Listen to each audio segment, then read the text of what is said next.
Cryptocurrency is becoming more mainstream and has been growing ever since the launch of Bitcoin back in 2011. It is said to be a viable investment long term. However, not every crypto coin is a viable investment. Some crypto coins are built to steal away your money from you. A common method to scam away your money is the honeypot scam. Now you may think to yourself, what is a honeypot scam? Well, it's actually simple. Normally, you can buy and sell or trade a coin in crypto.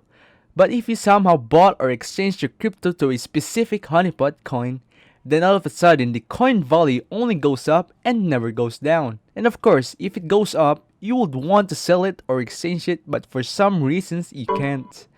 And that's basically how you lose access to your funds, and that's a honeypot scam.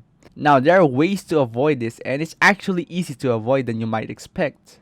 First, to use honeypot detectors online. You could easily find one of these sites on the internet. Now, first, you want to find a coin that you want to check. Now, of course, it may just look like a typical crypto coin, since that's how scam works. It's to deceive you. Always be worried, especially if your funds are at stake. Now, you simply copy the token address of the coin that you want to check, then paste it here. Now, click this to see if it's a honeypot or not. Now, if it says, does not seem like a honeypot, then it's probably safe. But don't forget to always do research. Now, if it says, yup, honeypot, run the F away, then you know how it goes. Now, the other way of telling if a crypto is a honeypot is to check its contract.